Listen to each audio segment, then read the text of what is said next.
Green cover ప్రాజెక్టుపై ఉన్నతాధికారులతో deputy CM Pawan Kalyan సమీక్షా సమావేశం నిర్వహించారు. ఉగాది నుంచి 50% గ్రీన్ కవర్ ప్రాజెక్టు అమలు చేయాలని నిర్ణయం తీసుకున్నట్లు తెలియజేశారు. ఆయా శాఖల భాగస్వామిపై దిశానిర్దేశం చేసిన Pawan Kalyan green cover, great green wall ప్రాజెక్టులో స్వజాతి మొక్కలకు ప్రాధాన్యం ఇవ్వాలని సూచించారు. ఫైళ్ల క్లియరెన్స్పై AP deputy CM Pawan Kalyan దృష్టి పెట్టారు. తన శాఖలో పెండింగ్లో ఉన్న ఫైళ్లపై దృష్టి పెట్టారు. ఈ ఫైలింగ్తో పాటు ఇతర ఫైళ్లను పవన్ కళ్యాణ్ పరిశీలించారు. వారానికి 3 లేదా 4 రోజుల పాటు సెక్రటేరియట్కి పవన్ కళ్యాణ్ వెళ్తున్నారు. ఇక ఫైళ్లను త్వరగా క్లియర్ చేయడంపై ప్రత్యేక దృష్టి సారించారు. చిత్తూరు జిల్లా నగర్లో ఈ నెల 24న సీఎం చంద్రబాబు నాయుడు పర్యటించనున్నారు. ఈ టూర్కు సంబంధించిన ఏర్పాట్లు నగరి ఎమ్మెల్యే భానుప్రకాష్, కలెక్టర్ సుమిత్ కుమార్ పరిశీలించారు. స్వర్ణాంధ్ర, స్వచ్ఛాంధ్ర కార్యక్రమంలో సీఎం పాల్గొనున్నారు. ఈ పర్యటన విజయవంతం చేయాలని అధికారులకు సూచించారు. విజయనగరం జిల్లా గజపతి నగరం పోలీస్ స్టేషన్లో విధులు నిర్వహిస్తూ రోడ్డు ప్రమాదంలో కానిస్టేబుల్ గాయపడ్డారు. ఈ ఘటనపై హోంమంత్రి అనిత స్పందించారు. గాయపడిన తిరుపతిరావు ఆరోగ్య పరిస్థితిపై ఆరా తీశారు. మెరుగైన వైద్యం అందించాలని వైద్యులకు ఫోన్లో సూచించారు. మేడారం జాతరలో భక్తులకు ఎలాంటి ఇబ్బందులు లేకుండా ఆర్టీసీ బస్సులు సమర్థవంతంగా నిర్వహించాలని మంత్రి పొన్నం ప్రభాకర్ అన్నారు. అదనపు బస్సులు అందుబాటులో ఉంచుకోవాలని అధికారులకు సూచించారు. ఆర్టీసీ అధికారులు మేడారం జాతర పూర్తయ్యే వరకు మేడారంలోనే ఉండి ఆపరేషన్స్ నిర్వహించాలని మంత్రి ఆదేశించారు. మేడారం జాతరకు మహిళలకు ఉచిత ప్రయాణం ఉంటుందని మంత్రి పొన్నం ప్రభాకర్ స్పష్టం చేశారు. 4000 బస్సులు, 51 పాయింట్స్ ఏర్పాటు చేసినట్లు ఆయన తెలిపారు. రవాణా శాఖ నుంచి మొత్తం 10,000 మంది సిబ్బంది పనిచేస్తారని మంత్రి చెప్పారు. ఈ నెల 28 నుంచి ఫిబ్రవరి 1 వరకు స్పెషల్ బస్సులు నడపనున్నట్లు మంత్రి పొన్నం ప్రభాకర్ తెలిపారు. సూర్యాపేట జిల్లా నేరేడుచర్ల కాంగ్రెస్ పార్టీ కార్యాలయంలో మున్సిపల్ ఎన్నికలకు సంబంధించి సమావేశం నిర్వహించారు. ఈ మీటింగ్కు మంత్రి ఉత్తమ్ కుమార్ రెడ్డి హాజరయ్యారు. ఎన్నికలపై పార్టీ నాయకులకు దిశానిర్దేశం చేశారు. ఆ తర్వాత పలు అభివృద్ధి పనులకు శ్రీకారం చుట్టి మహిళలకు వడ్డీ లేని చెక్కులను అందించారు. రథసప్తమి వేడుకల వేళ శ్రీకాకుళం జిల్లాలో పౌరాణిక నాటక వైభవం వెల్లివిరిసింది. స్థానిక అంబేద్కర్ ఆడిటోరియంలో సురభి కళాకారులు ప్రదర్శించిన భూ కైలాస్ నాటకం ప్రేక్షకుల్ని భక్తి పారవస్యంలో ముంచెత్తింది. నాటకం ముగిసిన అనంతరం కళాకారులను ఘనంగా సన్మానించారు. మాజీ మంత్రి హరీష్ రావు ఫోన్ ట్యాపింగ్ విచారణకు హాజరైంది మర్చిపోయి పోరాట యోధుల్లా పోజులు ఇస్తున్నాడని ఎద్దేవా చేశారు ప్రభుత్వ వైపు బేర్ల ఐలియ. గత 10 ఏళ్లలో ఎంతో మందిపై అక్రమ కేసులు పెట్టారని మండిపడ్డారు. సిట్ విచారణకు హాజరవుతూ ఏదో ఘనకార్యం చేసినట్టు హరీష్ రావు ఫీల్ అవుతున్నారని మండిపడ్డారు. మీ ఇంటి ఆడబిడ్డ కవితనే ఎంతో మంది ఫోన్లు ట్యాప్ చేశారని ఆరోపించినట్టు ఆయన గుర్తు చేశారు. బీఆర్ఎస్ వర్కింగ్ ప్రెసిడెంట్ కేటీఆర్పై ఎమ్మెల్సీ భల్మూరి వెంకట్ ఫైర్ అయ్యారు. కాంగ్రెస్ ప్రభుత్వం మొత్తం స్కాములు జరుగుతున్నాయంటున్న కేటీఆర్ దగ్గర ఆధారాలు ఉంటే బయటపెట్టాలని ఎమ్మెల్సీ భల్మూరి వెంకట్ అన్నారు. హరీష్ రావు అవయవాలు దానం చేసినట్లు ఆయన్ను కేటీఆర్ పరామర్శించడం విడ్డూరంగా ఉందని విమర్శించారు. సిట్టు విచారణ తర్వాత హరీష్ రావు ఆగమవుతున్నారని ప్రభుత్వ విప్ ఆది శ్రీనివాస్ అన్నారు. కంగారు నుంచి బయటపడటానికి నోటికొచ్చినట్లు మాట్లాడుతున్నారని మండిపడ్డారు. అధికారులు అడిగిన దానికి సమాధానం చెప్పకుండా బయటకు వచ్చి పెద్ద కబుర్లు చెబుతున్నారని ఆది శ్రీనివాస్ ఆరోపించారు. అనంతపురం గంగమ్మ తల్లి జాతరకు సర్వం సిద్ధమవుతుంది. ఫిబ్రవరి 16, 17న జాతరను అత్యంత ఘనంగా నిర్వహిస్తున్నామని మంత్రి మండిపల్లి రాంప్రసాద్ రెడ్డి అన్నారు. ఆలయ అధికారులు, పూజారులు అమ్మవారికి పార్వెట ఉత్సవం నిర్వహించి జాతర నిర్వహణకు అంకురార్పణ చేశారు. ప్రపంచ శాంతి కరువైపోయిందన్నారు ప్రజాశాంతి చీఫ్ కేఏ పాల్. యుద్ధాలకు నాయకుడైన ట్రంప్ ప్రెసిడెంట్ అయ్యాడని తెలిపారు. విజయవాడ వేదికగా ప్రధాని మోదీ మాట్లాడకపోతే యుద్ధాలు ఆగవని కేఏ పాల్ చెప్పారు. చెన్నైలో ఫిబ్రవరి 22న ప్రపంచ శాంతి సభ నిర్వహిస్తున్నామని కేఏ పాల్ అన్నారు. భారత్ తప్ప శాంతిని ప్రకటించే మరో దేశం లేదని పాల్ తెలిపారు. కడప జిల్లాలో శ్రీరాముని కళ్యాణ మహోత్సవం జరగనుంది. అనంతరం శ్రీరాముని శోభాయాత్ర నిర్వహించనున్నారు. ఎదుర్కోలు మహోత్సవం అనంతరం కళ్యాణం ఉంటుందని నిర్వాహకులు తెలిపారు. చిన్నచౌక్ ఆంజనేయ స్వామి ఆలయం నుంచి రాముని శోభాయాత్ర కొనసాగుతుందని, మున్సిపల్ మైదానంలో చంద్రుడు వీక్షించే విధంగా పండు వెన్నెల్లో అంగరంగ వైభవంగా శ్రీరాముల వారి కళ్యాణం జరుగుతుందని తెలిపారు. పల్నాడు జిల్లా కోటప్పకొండలో మహాశివరాత్రి తిరునాళ్ల ఏర్పాట్లపై సమీక్షా సమావేశం నిర్వహించారు. ఈ మీటింగ్లో జిల్లా collector, SP, MLA Chadalavada Aravind Babu పాల్గొని అధికారులు, సిబ్బందికి దిశానిర్దేశం చేశారు. 22న డిప్యూటీ సీఎం పవన్ కళ్యాణ్ పర్యటనకు సంబంధించి హెలీప్యాడ్, రోడ్డు మార్గాన ఎస్పీ, ఎమ్మెల్యేలతో కలిసి కలెక్టర్ పరిశీలించారు. నెల్లూరు జిల్లా ముత్తుకూరు మండలంలో ఆక్రమిత భూమిని జనసేన నాయకులు పరిశీలించారు. రొయ్యల కుంటలు నిర్వహించబోతున్న ప్రాంతాన్ని బొబ్బేపల్లి సురేష్ నాయుడు, ఏఎంసీ డైరెక్టర్ గుమ్మినేని వాణి భవానీ నాయుడు సందర్శించారు. Deputy CM Pawan Kalyan, MLA Somireddy దృష్టికి ఈ విషయాన్ని తీసుకెళ్లి ఆక్రమణలు జరగకుండా చూస్తామని వారు తెలిపారు. నంద్యాల జిల్లా నందికొట్కూరులో శ్రీ వాసవి కన్యకా పరమేశ్వరి దేవాలయంలో వాసవి మాత ఆత్మార్పణ మహోత్సవ కార్యక్రమం నిర్వహించారు. ఇక ప్రత్యేక పూజలు, పుష్పాలంకరణ, మెట్ల పూజ చేశారు. అనంతరం 102 హోమ గుండాలతో భక్తులు అమ్మవారికి పూజలు నిర్వహించారు. ములుగు జిల్లా మేడారంలో జరుగుతున్న అభివృద్ధి పనులను కలెక్టర్ పరిశీలించారు. గద్దెల బయట రాతి కట్టడాలతో పాటు భక్తులు క్యూ లైన్లను సందర్శించారు. కట్టడాలపై అధికారులకు పలు సూచనలు చేశారు. మహాజాతరకు వారం రోజులు గడువే ఉండటంతో పనులు స్పీడప్ చేయాలన్నారు.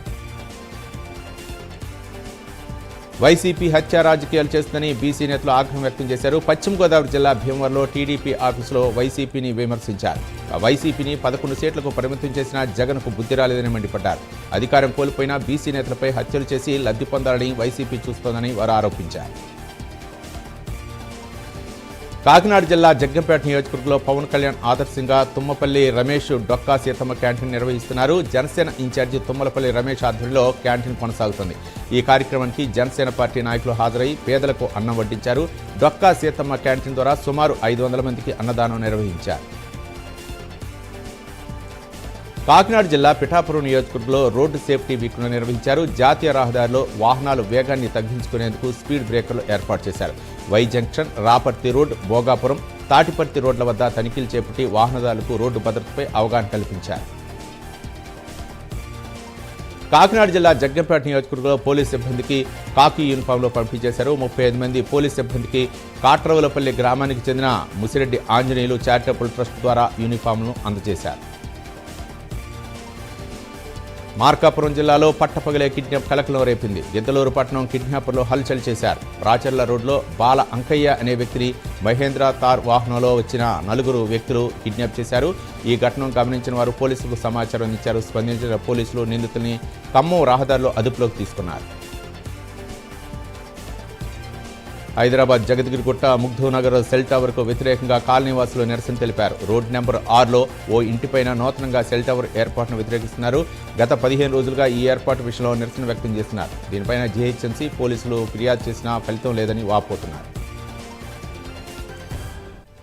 ఖమ్మం జిల్లా ఆలయానికి భూములు ఇవ్వబోమని బాధితులు ఆందోళన చేశారు. నగర శివారు అల్లీపూర్ వద్ద తిరుమల తిరుపతి దేవస్థానం నిర్మాణానికి భూసేకరణను వ్యతిరేకిస్తూ ఆర్డీఓ కార్యాలయం ముందు నిరసన తెలిపారు. 2 పంటలు పండే సారవంతమైన వ్యవసాయ భూములు, దళిత భూములను బలవంతంగా లాక్కోవద్దని వారు డిమాండ్ చేశారు. నంద్యాల విజయ పాల డైరీ డైరెక్టర్ల ఎన్నికలో ట్విస్ట్ చోటు చేసుకుంది. 3 డైరెక్టర్ల ఎన్నికకు నోటిఫికేషన్ జారీ అయింది.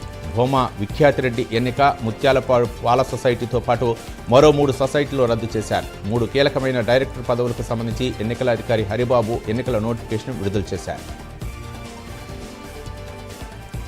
నంద్యాల విజయ పాల డైరెక్టర్ల ఎన్నికకు ఈ నెల 23న ఉదయం 9 గంటల నుంచి మధ్యాహ్నం 2 గంటల వరకు నామినేషన్, అదే రోజున నామినేషన్ల పరిశీలన ఉంటుంది.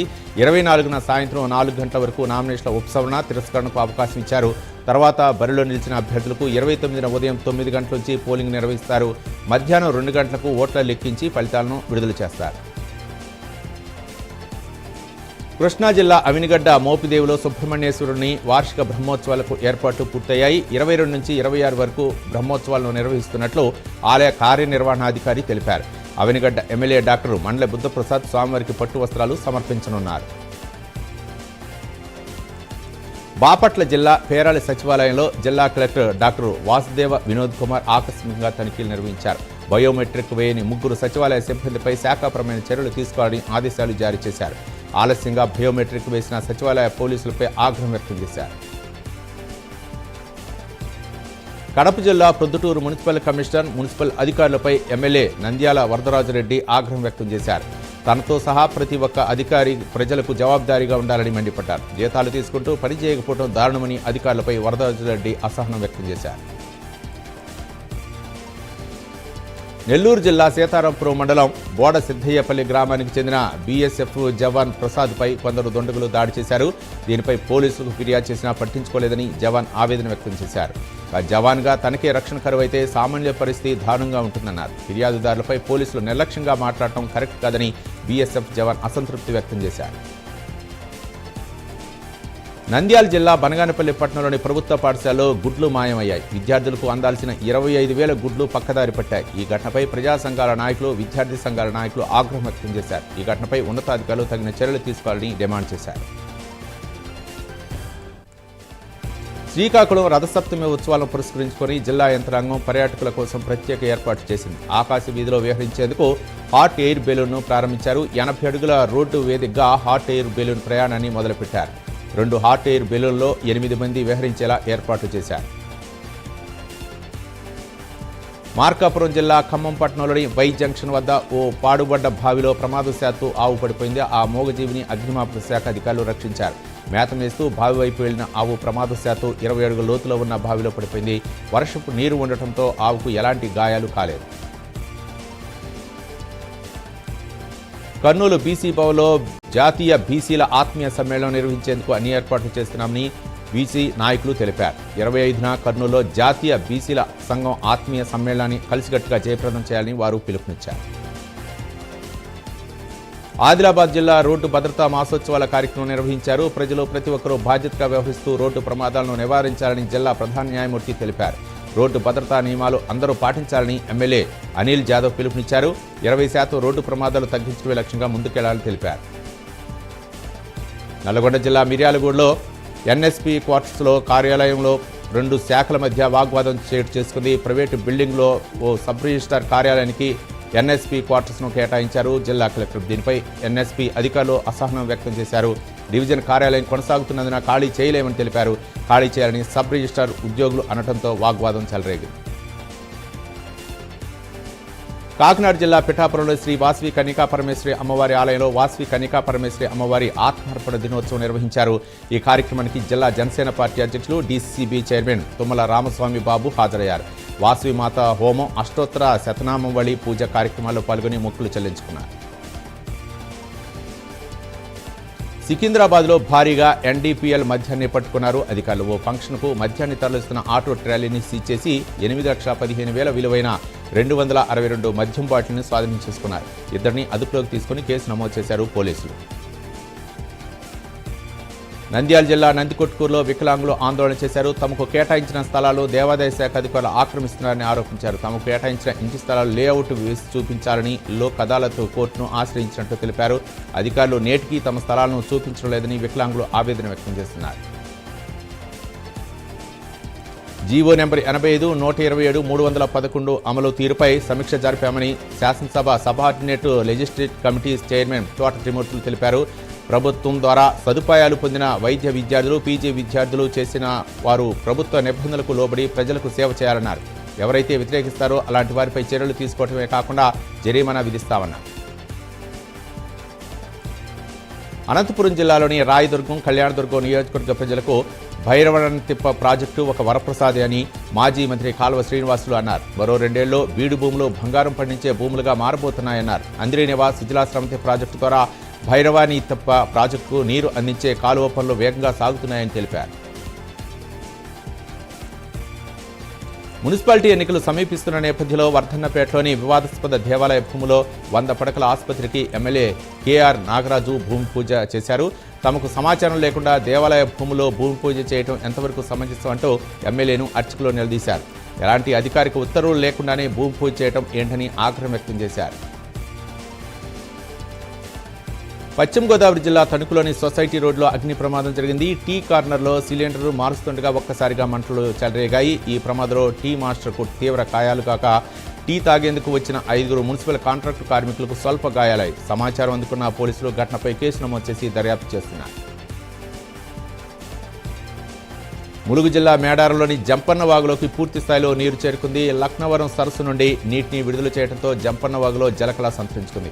వాగుకు పూర్తి స్థాయిలో నీరు రావడంతో భక్తులు పులకరించిపోతున్నారు. వాగులో ఎలాంటి ప్రమాదాలు జరగకుండా అధికారులు ముందు జాగ్రత్త చర్యలు చేపట్టారు. ఇక ఇసుక బస్తాలతో తాత్కాలిక చెక్ డ్యాంలను ఏర్పాటు చేశారు. బీజేపీ జాతీయ అధ్యక్షుడిగా నితిన్ నబీర్ ప్రమాణ స్వీకారం చేశారు. ఈ సందర్భంగా రాష్ట్ర కార్యాలయంలో బీజేపీ శ్రేణుల్లో సంబరాలు చేసుకున్నారు. రాష్ట్ర ఉపాధ్యక్షులు బోర నర్సేగౌడ్ జెండా ఎగురవేశారు. చిన్న వయసులో బీజేపీ అధ్యక్షుడిగా నితిన్ నబీన్ ప్రమాణ స్వీకారం చేయడం పట్ల బోర నర్సయ్య గౌడ్ సంతోషం వ్యక్తం చేశారు. ప్రధాని మోదీ నాయకత్వంలో దేశం అభివృద్ధి పదంలో నడుస్తోందన్నారు. హైదరాబాద్లోని సచివాలయంలో వ్యవసాయ శాఖ సెక్రటరీ, ఆయా శాఖల డైరెక్టర్లు, ఉన్నతాధికారులతో మంత్రి తుమ్మల నాగేశ్వరరావు సమీక్షా సమావేశం నిర్వహించారు. తెలంగాణ విజన్ 2047 కార్యాచరణ ప్రణాళికను మరింత సమర్థవంతంగా అమలు చేయాలని అధికారులను మంత్రి ఆదేశించారు. జనగామ జిల్లా స్టేషన్ గన్పూర్లో మాజీ ఎమ్మెల్యే తాటికొండ రాజయ్య కీలక వ్యాఖ్యలు చేశారు. రేవంత్ రెడ్డికి డైవర్షన్ పాలిటిక్స్ చేయడం అలవాటుగా మారిందని విమర్శించారు. కక్ష పూర్తిగానే ఫోన్ ట్యాపింగ్ కేసులో మళ్లీ విచారణ ప్రారంభించారని రాజయ్య మండిపడ్డారు. తిరుపతి జిల్లా టీటీడీ పరిపాలనా భవన్లో విద్యాదానం ట్రస్టుపై అధికారులతో టీటీడీ ఈవో అనిల్ కుమార్ సింఘాల్ సమీక్షా సమావేశం నిర్వహించారు. టీటీడీ విద్యా సంస్థలో ఇప్పటికే మౌలిక సదుపాయాలపై పాలనా మండలి సబ్ కమిటీ 22 రికమెండేషన్లు ఇచ్చిందని చెప్పారు. వాటిని అమలు చేసేందుకు చర్యలు చేపట్టాలని అధికారులు ఆదేశించారు. టీటీడీ కళాశాలలో, పాఠశాలలో ఆధునిక వసతులు తదితర మౌలిక సదుపాయాల కల్పనకు చర్యలు చేపట్టాలని అధికారులు ఆదేశించారు. భద్రాద్రి కొత్తగూడెం జిల్లా ఇల్లందు మున్సిపాలిటీ ఎన్నికల్లో జనసేన బరిలో నిలుస్తుందని ఆ పార్టీ భద్రాద్రి జిల్లా కోఆర్డినేటర్ వేముల కార్తీక్ తెలిపారు. ఇల్లందు మున్సిపాలిటీలో ఇప్పటికీ 7 వార్డుల్లో అభ్యర్థులను గుర్తించడం జరిగిందని, కొత్తగా ఎవరైనా ఆశావహులు వస్తే వారిని కూడా ఆహ్వానిస్తామని చెప్పారు. ఇల్లందు మున్సిపాలిటీతో పాటు గిరిజన ప్రాంతంలో జనసేన బలంగా ఉందని, AP deputy CM Pawan Kalyan అభిమానులు ఉన్నారని, జనసేన ఉనికిని తెలిసేలా బరిలో నిలుస్తామన్నారు.